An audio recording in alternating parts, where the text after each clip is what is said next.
Good morning. आज हम बात करेंगे एंजाइटी डिसऑर्डर्स के बारे में। एंजाइटी डिसऑर्डर्स यानी कि चिंता विकृति। तो ये चिंता विकृति क्या होता है, हम उसके बारे में आज बात करेंगे। तो हम आज थोड़ा पहले कुछ इसके प्रैक्टिकल एस्पेक्ट के बारे में समझते हैं। देखिए, चिंता विकृति ऐसा कोई इंसान नहीं है हमारे आसपास या हम खुद या आप जिसको चिंता ना होता हो। तो चिंता एक सामान्य मानसिक विकृति है और जो कि सामान्यतः लगभग सभी लोगों में देखने को मिलता है। जैसे कि एग्ज़ाम्स हैं, है ना, रिजल्ट्स के बारे में, एग्ज़ाम्स के बारे में, फ्यूचर के बारे में, है ना, करियर के बारे में, अगर कोई काम करते हैं तो अपने बिजनेस के बारे में, जॉब्स के बारे में। तो हमेशा एक चिंता बना रहता है, किसी को कम किसी को ज़्यादा।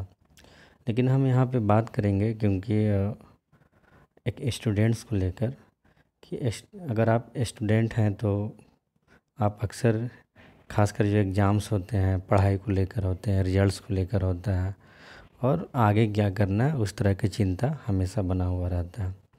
आप देखते होंगे कि बहुत लोग इसमें अपने आप को एडजस्ट कर लेते हैं। चिंता होती भी है तो अपने काम को अच्छे से कर पाते हैं। कई लोग ऐसे होते हैं कि उनमें कई तरह का चिंता के कारण उनके अंदर कुछ लक्षण भी दिखने लगते हैं, कुछ सिम्टम भी आते हैं। तो आज हम उसी चिंता के बारे में बात करेंगे जो कि हमें आए दिन हम उसको फेस करते हैं। तो ये चिंता क्या होता है, किस प्रकार का होता है, इसके क्या लक्षण हैं, आज हम उसके बारे में बात करेंगे। जैसे कि आप देख पा रहे हैं स्क्रीन पे कि चिंता विकृति एक सामान्य मानसिक विकृति है जिसमें व्यक्ति भविष्य के प्रति यह प्रत्याशा या पूर्वानुमान लगाता है कि उसे खतरा या एक डर बना होता है कि कुछ भी हो सकता है। और यह मुख्य रूप से एक डर है जो भविष्य के असंभावनाओं या खतरे की आशंका से उत्पन्न होता है। देखिए, यहाँ एक समझने वाली बात है कि चिंता मुख्य रूप से एक डर होता है, लेकिन कैसा डर है ना। ऐसा डर नहीं कि हाँ कि हम कोई शेर आया डर गए, कोई छिपकली सांप से डर गए, नहीं। ये डर मुख्य रूप से भविष्य के असंभावनाओं या कुछ ऐसा हमें खतरे का आशंका होता है कि पता नहीं क्या हो जाएगा। जैसे कि हम एग्जाम्पल्स के बारे में बात कर रहे थे इसके पहले कि अगर कोई स्टूडेंट है, अगर उनका एग्ज़ाम आने वाला है तो क्या होगा कि पता नहीं एग्ज़ाम में क्या होगा, कैसे होगा, मेरा एग्ज़ाम कैसा जाएगा, इस तरह की चिंता उनके अंदर बना हुआ रहता है।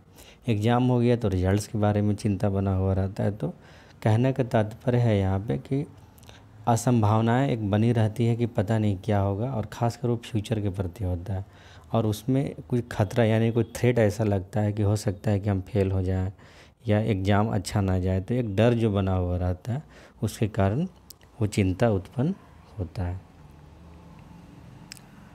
हम बात करेंगे कुछ और डेफिनेशंस पे इसके। जैसे कि इस डेफिनेशन को आप देख रहे हैं तो आपको इसमें भी दिखेगा कि क्या है ये स्टेट ऑफ एप्रीहेंशन और uneasy arising out of anticipation of danger. तो जैसे कि मैंने पहले बात किया कि एप्रीहेंशन मतलब क्या है, एक डर है ना, एक शंका, ठीक है। तो एक बना हुआ है और हमारे अंदर एक अनईजी मतलब कि कहीं न कहीं हमें एक अच्छा फीलिंग नहीं होगा, एक घबराहट हो सकता है ना, वो बेचैनी जैसा हो सकता है। और मुख्य रूप से ये कब उत्पन्न होता है, कोई खतरे की आशंका होती है। खतरे की आशंका जैसे कि हमने बात किया कि एग्ज़ाम्स को लेकर हो सकते हैं, रिजल्ट्स को लेकर हो सकते हैं, करियर को लेकर हो सकता है, तो वो कुछ भी हो सकता है। तो उस संदर्भ में अगर हमें एक डर उत्पन्न होता है तो डर के कारण वो चिंता उत्पन्न होता है। और ये एक नॉर्मल फेनोमेना है, लगभग हर किसी को होता है, लेकिन किसको कितना होगा ये डिपेंड करता है उसके व्यक्तित्व पे, है ना। हम इसके बारे में आगे बात करेंगे।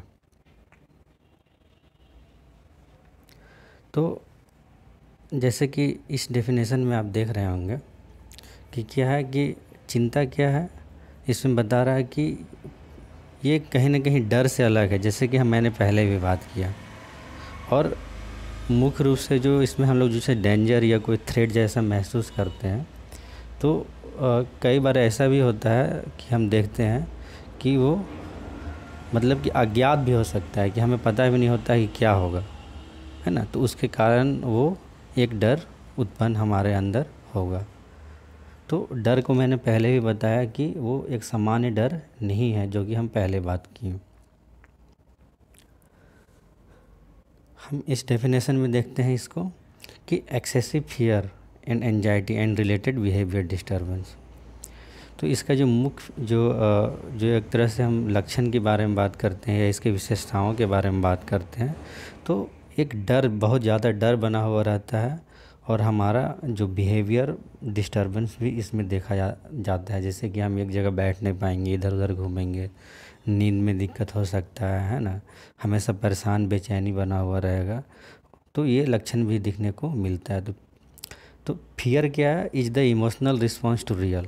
तो मैंने जैसे कि फियर के बारे में बताया, डर के बारे में बताया कि एक इमोशनली रिस्पॉन्स होता है कोई कोई वास्तविक चीज़ के बारे में, जैसे कि मैंने बताया कोई सामान, छिपकली, शेर, और या कोई खतरा सामने आ गया, कुआं है, खाई है, स्नेक है। तो इस तरह की चीज़ें, कोई डर हुआ है ना कि कुछ ऐसा घटना घट रहा तो वो डर गया, तो वो डर नहीं है। तो हम पहले भी बात किए कि anxiety is anticipation of future threat, है ना, कि फ्यूचर यानी भविष्य में कोई खतरा हो सकता है, उसकी संभावनाएं जो हम बनती है, उसके चलते हमें चिंता जैसा विकृति हमारे अंदर जन्म लेता है। तो हम नेक्स्ट देखेंगे। देखिए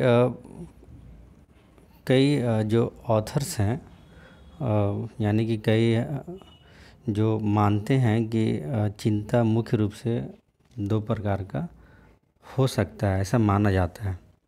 एक होता है ट्रेट एंजाइटी, एक होता है स्टेट एंजाइटी।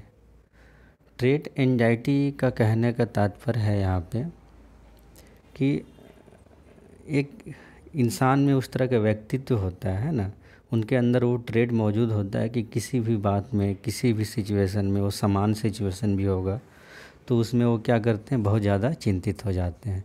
जैसे कि आप देख पा रहे हैं कि एंग्सियस इन जनरल, है ना, यानी कि वो साधारण रूप में, साधारणतः उनके अंदर वो एंग्सियस नेचर रहता है।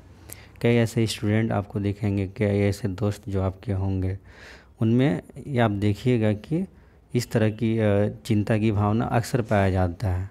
तो आई ऑफन फील एंग्सियस, यानी कि वो लगभग वो हमेशा उसके अंदर वो नेचर बना हुआ रहता है, किसी भी स्थिति में, परिस्थिति में एक चिंता की भावना हो जाता है। सुबह उठना है, छोटा काम भी करना है, कॉलेज जाना है, स्कूल जाना है, जॉब को लेकर, है ना, हर एक चीज़ में वो उसके अंदर एक चिंता की भावना बनी रहती है। अगर हम दूसरी तरफ स्टेट एंजाइटी के बारे में बात करें तो किसी जैसे कि आप देख पा रहे हैं कि anxiety feel at the present, है ना, किसी प्रेजेंट सिचुएशन वैसा बना, है ना, तो उस समय वो एंग्सियस उनके अंदर वो नेचर डेवलप होगा। जैसे कोई खास जैसे कि हमने बात किया एग्ज़ाम्स को लेकर या फिर रिजल्ट्स को लेकर या करियर को लेकर, तो आई फील एंग्सियस नाउ, है ना, उस पर्टिकुलर, या कोई इंटरव्यू होने वाला है तो काफ़ी ज़्यादा चिंतित है कि पता नहीं क्या होगा।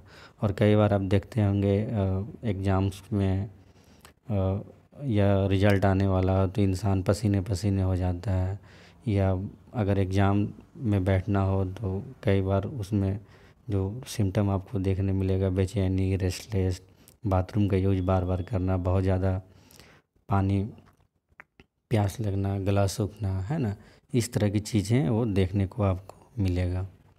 तो वो किसी खास सिचुएशन में होगा, है ना, उस पर्टिकुलर में होगा। लेकिन ट्रेट एंजाइटी है कि लगातार देखने के वो ट्रेट ही उसके अंदर होता है और वो पाया जाता है। हम नेक्स्ट जो बात करेंगे वो इसके सिम्टम के बारे में बात करेंगे। शारीरिक लक्षण, फिजिकल सिम्टम्स। देखिए कई तरह के सिम्टम्स हैं, लेकिन हम अभी जो बात करेंगे वो बात करेंगे फिजिकल सिम्टम के बारे में। एक तो हो गया जैसे कि मोटर सिम्टम में हम देखेंगे कि जिनमें चिंता विकृति जैसे बीमारी पाए जाते हैं, तो उनमें trimmer, restlessness, muscle twitches, fearful facial expression आदि हमें देखने को मिलता है।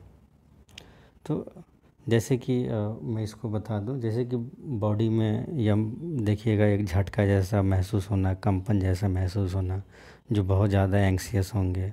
रेस्टलेसनेस का मतलब है कि वो शांत नहीं रहेंगे, अशांत रहेंगे, बेचैनी रहेगा उनके अंदर, ठीक है।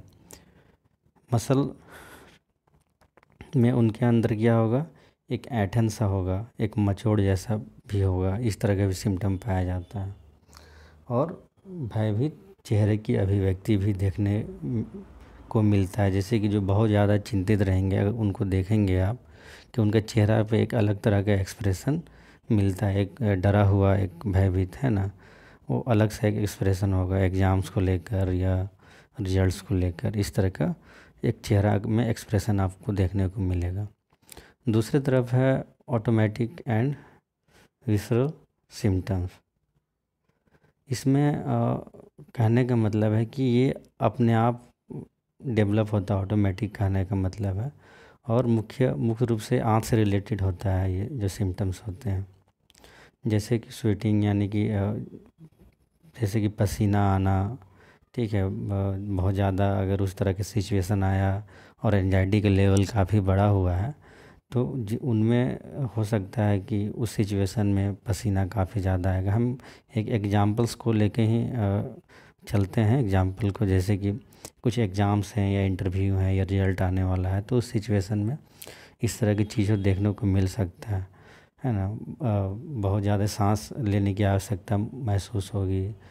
चेस्ट में क्या होगा कि एक सिकुड़न सा महसूस होगा, ऐसे कुछ जकड़न जैसा हो रहा है ना। मुंह सूखना हुआ, सिर चिकराना हुआ, डायरिया जैसे लक्षण हुए, चेहरा पे रेडिश जैसा हो जाना, पूरा रेड चेहरा। बहुत लोगों को देखेंगे आपकी स्किन्स जो अगर वो गोरे हैं तो एकदम लाल जैसा हो जाएगा, और उनमें सांस लेने की भी जो ऐसा लगेगा कि सांस रुक रहा है, तो सांस नहीं ले पा रहे हैं, इस तरह के भी लक्षण देखने को मिलता है। तो ये क्या होता है कि फिजिकल सिम्टम्स के अंतर्गत ये आते हैं। नेक्स्ट जो हमारा है साइकोलॉजिकल सिम्टम्स, यानी कि मनोवैज्ञानिक लक्षण। देखिए इसमें भी कई प्रकार हैं। कॉग्निटिव सिम्टम्स हैं, परसेप्चुअल हैं, है ना, और अफेक्टिव है सिम्टम्स हैं। तो कॉग्निटिव सिम्टम का मतलब है उसका कॉग्निशन से, यानी संज्ञान से रिलेटेड है ना, सोच से संबंधित है। तो पुअर कंसंट्रेशन कहने का मतलब है कि वो ध्यान नहीं लगा पाते हैं, है ना। उन कंसंट्रेशन में कहीं ना कहीं उनमें कमी होती है, जिनमें एंजाइटी का लक्षण ज़्यादा देखने को मिलता है। जैसे कि हमने फिजिकल सिम्टम के बारे में बात किया। फिजिकल सिम्टम देखिए तब डेवलप होता है जब पहले तो आपको कॉग्निशन लेवल पे सिम्टम दिखेगा, और उसके बाद फिजिकल सिम्टम दिखना स्टार्ट होता है।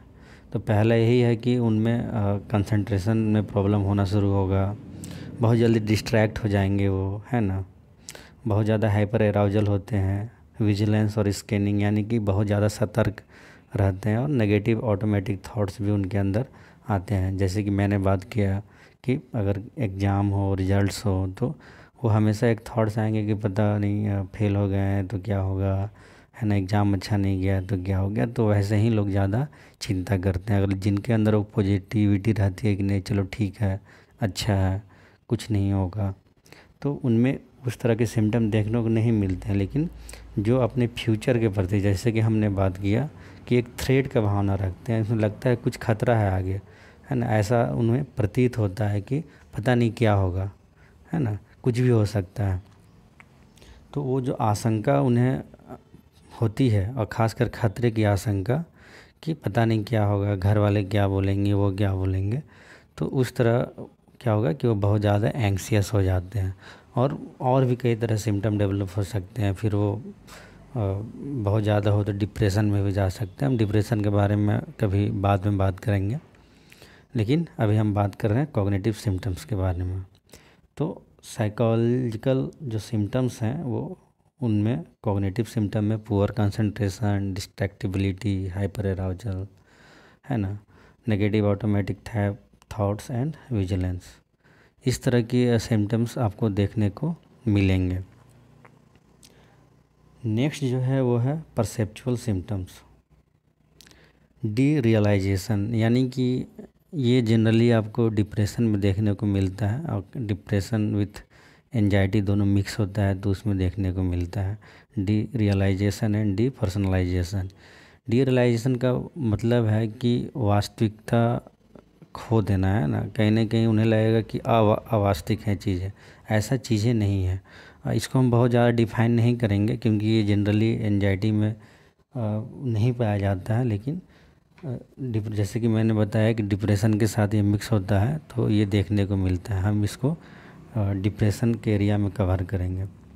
डीपर्सनलाइजेशन मतलब क्या होता है कि उसको खुद ही लगता है कि अब वो नहीं है, उसे ऐसा महसूस होगा कि उसके शरीर बदल गए हैं, उसके हाथ पैर बदल गए हैं, वो अब वो है ही नहीं, कुछ और हो गया है। तो इस तरह के भी सिम्टम देखने को मिलता है।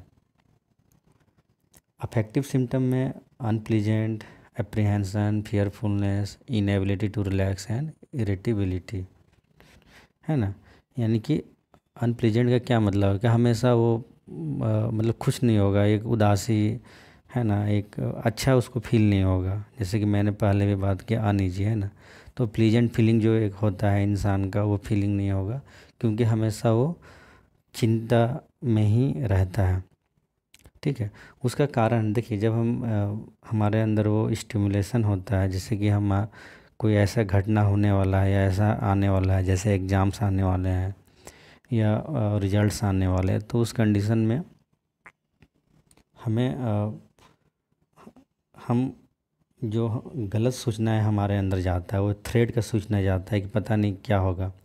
तो कई तरह का जो केमिकल्स जो है रिलेटेड है, जो कि स्ट्रेस से और एंजाइटी से रिलेटेड है, वो हमारे मस्तिष्क में क्या होता है, जो हमारे ब्रेन में वो बनने लगता है, जिसके चलते क्या होता है कि हमें इस तरह की फीलिंग आनी शुरू होती है, उस तरह के सिम्टम आना शुरू होता है। हम उसके बारे में बात करेंगे। एप्रीहेंशन के बारे में हम बात किए, ये भी एक अफेक्टिव सिम्टम के अंतर्गत है, यानी कि एक डर, एक शंका जैसा बना होना, है ना, बना रहता है। फियरफुलनेस बढ़ जाता है, जैसे कि मैंने बात किया कि इसमें यह फियर एक अलग फियर है ना, और जो फियर है एक समान जो रियल होता है, ये एक भविष्य के संभावनाओं का प्रति कोई थ्रेट ना हो जाए उसके प्रति एक डर है। इनएबिलिटी टू रिलैक्स, इसमें ये एक बहुत ही कॉमन सिम्टम है एंजाइटी का, ये बहुत देखने को मिलेगा हर एक के अंदर में, कि जो एंग्सियस जिनके मतलब जो नेचर के होते हैं या जिनमें एंजाइटी, जिनको है एंजाइटी है, तो उनमें ये चीज़ देखने को मिलेगा कि वो अपने आप को रिलैक्स नहीं कर पाते हैं, वो अच्छा से सो नहीं पाएंगे, बैठ नहीं पाएंगे, एक जगह स्थिर नहीं रह पाते हैं ना, एक बेचैनी उनके अंदर बना हुआ रहता है। चिड़चिड़ापन उनमें पाया जाता है, गुस्सा भी देखने को मिलेगा, लेकिन चिड़चिड़ापन ज़्यादा, छोटे छोटे बात पे चिड़चिड़ापन उनमें देखने को मिलता है। आप अपने दोस्तों में पाए होंगे, है ना, आप जो कुछ खास ऐसे दोस्त हैं उनमें देखिएगा कि छोटे छोटे बात पे बहुत जल्दी वो चिड़चिड़ापन हो जाते हैं या उस तरह का व्यवहार करते हैं, है ना। देखिए, ये जो है, ये मैं समझाने की कोशिश कर रहा हूँ कि ये कैसे एक साइकिल चलता है ना, एंजाइटी का। ठीक है, पहले हमें एक डर हुआ कि पता नहीं क्या हो जाएगा, है ना, एग्ज़ाम अच्छा जाएगा या नहीं जाएगा, क्वेश्चन कैसे आएंगे, या रिज़ल्ट अगर आने वाले हैं तो रिज़ल्ट कैसा होगा। तो वो एक वरी होता है ना, कि एक फियर जो हमारे अंदर डेवलप होता है। तो क्या होता है कि एड्रिनल ग्लैंड जो हमारा होता है, उससे, जैसे कि मैंने आपको बताया कि कई तरह के वो केमिकल्स वहाँ से निकलना शुरू होते हैं, और वो फिर ब्रेन में वो सूचना देता है कि लड़ो या भागो, फाइट, है ना, या फ्लाइट। ठीक है, उस समय कई तरह के सिम्टम हमारे अंदर डेवलप होता है और फिर हम वरी होते हैं, फिर हम फियर होते हैं, और ये इस तरह से वो चलते रहता है, एक साइकिल बनते रहता है।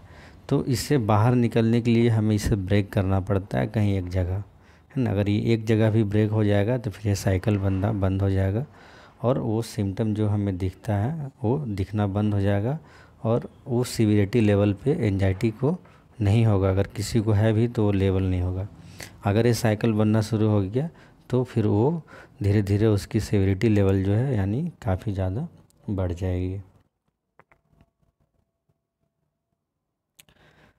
देखिए, अब हम बात तो किए एंजाइटी के बारे में, अब हम इसे कुछ प्रकार के बारे में बात करेंगे। एंजाइटी डिसऑर्डर के जो कुछ मुख्य प्रकार हैं, ऐसे तो और भी हैं लेकिन हम आज बात करेंगे इसके बारे में। जैसे कि पहला है जनरलाइज एंजाइटी डिसऑर्डर, है ना। तो इसका जो मुख्य जो लक्षण है यानी कि जो इम्पोर्टेंट सिम्टम है वो है एक्सेसिव एंजाइटी एंड वरी, यानी कि एप्रीहेंशन और एक्सपेक्टेशन मुख्य है इसमें। और ये एवरीडे देखने को मिलता है और ख़ासकर जो कंसर्न जो इसका जो वरी यानी कि जो चिंता का जो कारण होता है, जो कंसर्न होता है या जो एप्रीहेंशन जो हम डर और शंका के बारे में बात कर रहे हैं, वो family, health, finance, school and works, ये ही उस पे वो कंसर्न होता है। ठीक है, जो जनरलाइज एंजाइटी डिसऑर्डर जिनको होता है उनमें एक्सेसिव एंजाइटी और वरी तो होगा, लेकिन और वो जो फोकस होता है वो मुख्य रूप से फैमिली से रिलेटेड चीज़ें जो होती हैं, हेल्थ से रिलेटेड चीज़ें जो होती हैं, finance and school and work. तो ये क्या होगा कि देखिए वो रेगुलर बना हुआ रहता है उनके अंदर जनरलाइज एंजाइटी डिसऑर्डर। ठीक है, वो कभी फैमिली में कुछ चीज़ें हुई, कभी हेल्थ को समस्या है, फिनेंस को लेकर, स्कूल्स को लेकर, है ना, वर्क्स को लेकर, इस तरह की चीज़ें उनमें के कारण जो होता है कंसर्न जो होता है और वो एक्सेसिव वरी के कारण होता है। फैमिली में कुछ है, फैमिली के बारे में, फैमिली के लोगों के बारे में या अपने हेल्थ या दूसरे हेल्थ के बारे में, है ना। जब हम बहुत ज़्यादा चिंतित होते हैं, पता नहीं क्या होगा, कैसे होगा, उस पर फोकस करते हैं, तो ये क्या होता है, मल्टीपल एवरीडे इवेंट्स ऐसे हैं जिनमें वो चीज़ देखने को मिलता है एंजाइटी के लक्षण। और इसमें जो जो एडिशनल सिम्टम जो हैं, जैसे कि जिनको जनरलाइज एंजाइटी डिसऑर्डर होगा उसमें मस्कुलर टेंशन और मोटर रेस्टलेसनेस, है ना, ये चीज़ ज़्यादा देखने को मिलेगा।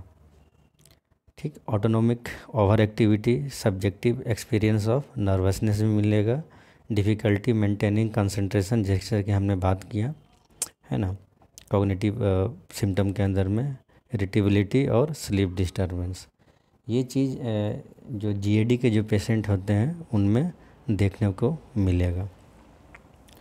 तो एक जो प्रकार है ये जीएडी, ये एंजाइटी का मुख्य प्रकार है।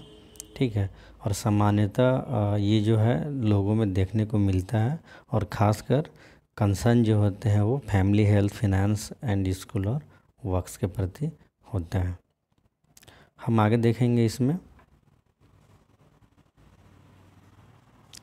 आप स्क्रीन पे देख पा रहे होंगे, जैसे कि मैंने पहले बात किया कि ऑटोनॉमिक जो सिम्टम डेवलप होता है। देखिए, ऑटोनॉमिक का यहाँ कहने का क्या मतलब है, आप देख रहे हैं दो चीज़ स्क्रीन पे आप देख पा रहे हैं कि सिंपैथिक सिस्टम है और पैरासिम्पैथिक सिस्टम है। तो ये दो तरह का जो सिस्टम है हमारे बॉडी में वर्क करता है। जैसे कि एक सिचुएशन क्या है कि नॉर्मल सिचुएशन है जिसमें कि हमारा हार्ट रेट सामान्य होता है ना, और हमें नींद समान आती है, या और भी जो बॉडी में कामनेस है वो बराबर बरकरार रहता है, एक नॉर्मल एक्टिविटी होती है। ठीक है, तो बॉडी की जो नॉर्मल एक्टिविटी है, सांस लेना, आराम करना, या जो हमारा कॉन्स्ट्रिक्शन जो होता है वो फेफड़ा का लेना और छोड़ने का, ठीक है, तो ये सब चीज़ जो है वो नॉर्मल जो फिनोमेना है और वो पैरासिम्पैथिक सिस्टम के जरिए होता है। लेकिन कुछ ऐसा सिचुएशन आ गया जहाँ की डर जैसा चीज़ें पैदा हो गया। तो आपने फील किया होगा कि क्या होता है कि हार्ट रेट बढ़ जाता है, जैसे कि रिजल्ट्स आने वाले हैं, एग्ज़ाम्स आने वाले हैं, या एग्ज़ाम में आप बैठ के एग्ज़ाम लिखने वाले हैं, एंड जैसे क्लासरूम में आप जा रहे हैं, तो उस कंडीशन में क्या होता है कि देखिएगा हार्ट रेट बढ़ जाएगा आपका। ठीक है, तो ये क्या होता है कि खतरे लगता है कि पता नहीं क्या होगा, तो उसमें ये सिंपैथिक सिस्टम क्या करती है, उसमें वर्क करना शुरू कर देती है। तो sympathetic nervous system prepare the body for the fight और flight response during any potential danger. या तो लड़ना है या तो भागना है ना। ठीक है, तो अगर इस तरह के सिचुएशन होगा तो उसमें क्या करती है सिंपैथिक नर्व। जैसे कि एक और कुछ एग्जांपल्स हम बताते हैं जो जनरल फियर है। जैसे कि मान लीजिए कि कोई सांप आ गया अचानक आपके पास, तो आपको क्या होगा, उस समय आपको कुछ सोचते नहीं है ना। या तो तुरंत उठाकर उसको मारना आदमी शुरू करता है, या तो फिर भागना शुरू करता है। तो फाइट और फ्लाइट की सिचुएशन कि उस समय बॉडी में बहुत ज़्यादा एनर्जी की ज़रूरत होती है, तो सिंपैथिक नर्वस सिस्टम क्या करता है कि एक जगह उसको लाकर खड़ा करता है और बॉडी को उसमें ताकत लगाता है। जैसे कि मान लीजिए कोई करो मरो की सिचुएशन आ गई, तो इंसान उस वक्त ऐसा दौड़ता है कि मानो कि वो कि कोई रेस दौड़ रहा हो, और वो इतना तेज़ी से दौड़ता है और थकता भी नहीं है ना। तो फ्लाइट और फाइट की सिचुएशन होती है। लेकिन नॉर्मल जो पैरासिम्पैथिक नर्वस सिस्टम है वो क्या करता है, inhibits the body from over working. ये ओवर वर्किंग से रोकता है और रीस्टोर द बॉडी टू ए काम एंड कंपोज स्टेट। तो ये बॉडी को नॉर्मल जो सिचुएशंस होते हैं, नॉर्मल सिस्टम होते हैं, उसमें लाता है। तो जैसे कि हमने पहले बात किया, आप देख पा रहे होंगे इसमें जिक्र किया हुआ है कि सिंपैथिक ऑटोमेटिक ओवर एक्टिविटी है ना। तो जब फाइट और फ्लाइट की सिचुएशन आती है तो उस समय हम सिंपैथिक नर्वस एक्टिविटी हमारे अंदर होता है और हम उस तरह के सिचुएशन से या तो लड़ते हैं या तो भागते हैं, है ना। उसके लिए कहीं ना कहीं हमें ज़्यादा एनर्जी की ज़रूरत होती है।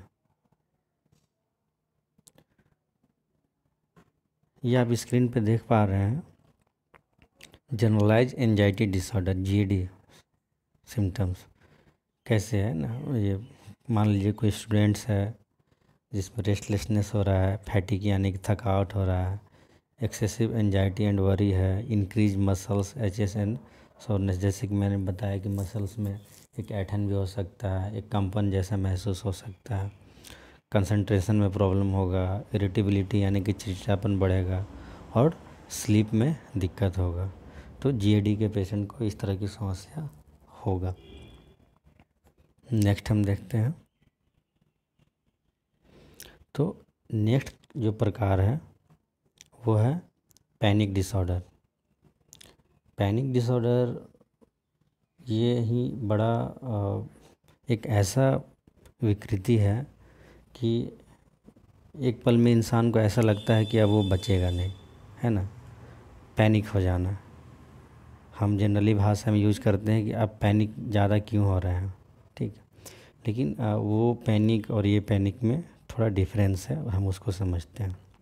तो आप जैसे देख पा रहे हैं कि क्या है, ये recurrent unexpected abrupt panic attack है ना। और ऐसा नहीं कि कोई पर्टिकुलर सिचुएशन है या स्टिमुली है उसी समय होगा, और ये डिसकंटिन्यूअस होता है, डिस्क्रीट एपिसोड होता है। मतलब कि ऐसा नहीं कि लगातार आएगा, किसी खास सिचुएशन में भी आ सकता है, नहीं भी आ सकता है, ठीक है। कोई चीज़ आदमी को अगर कोई चीज़ से डर है तो उसमें भी उसको पैनिक अटैक आ सकता है, और ये इंटेंस फियर और एप्रीहेंशन के वजह से होता है। इसमें क्या क्या होगा देखेंगे, पाल्पिटेशन यानी कि धड़कनें तेज़ हो जाना, है ना, धक धक बहुत ज़्यादा होने लगता है, इंक्रीज हार्ट रेट हो जाता है, इसमें वही चीज़ों की मैंने बताया बढ़ जाता है, स्वेटिंग यानी कि आना शुरू हो जाता है, शॉर्टनेस ऑफ ब्रीथ यानी कि सांस रुक जाती है, चेस्ट पेन होने लगेगा, ठीक है, सिर चकराने जैसा महसूस होगा, तो ये अचानक ऐसा लगता है एक समय के लिए 2 मिनट 5 मिनट, ये जो भी है कि उसका टाइम ड्यूरेशन, उस समय वो चीज़ आपको देखने को मिलेगा। और कुछ पल के लिए ऐसा भी हो सकता है कि सामने वाला कि गुम हो जाए, ठीक है, और ऐसा भी होगा कि अब हम मरने वाले हैं। तो इस तरह के भी सिचुएशन होता है जब एंजाइटी सिम्टम बहुत ज़्यादा बढ़ी हुई होती है, तो पैनिक डिसऑर्डर जैसा केस भी देखने को मिलता है। कई लोगों में देखने को मिलेगा, जैसे कि अगर किन्हीं के साथ कोई घटना वैसा घटा है लाइफ में, तो उस सिचुएशन जैसा आएगा तो हो सकता है, और ऐसा नहीं है कि उसी सिचुएशन में हो, है ना। कोई पर्टिकुलरली सिचुएशन से भी इसका कोई रिलेशन नहीं भी हो सकता है, या पर्टिकुलर टाइम पे भी नहीं आ सकता है, लेकिन हाँ, पैनिक अटैक देखने को मिल सकता है, और उसका कारण एंजाइटी ही है। जब वो एंजाइटी को कंट्रोल नहीं कर पाता है, बहुत ज़्यादा हाई लेवल पे हो जाता है, तो इस तरह की सिचुएशन देखने को मिलते हैं। कुछ देर के लिए, कुछ पल के लिए वो बिल्कुल उसे लगता है कि अब शायद वो नहीं बचेगा। तो ये पैनिक डिसऑर्डर जो कि एंजाइटी का एक प्रकार है। ये कुछ रेफरेंसेस हैं जो कि आप देख रहे हैं, और आज जो है हम लोग यहीं पे इसको ख़त्म करते हैं। नेक्स्ट क्लास में हम लोग बात करेंगे इसके क्या कारण हैं और इसका ट्रीटमेंट क्या हो सकता है। Okay, thank you.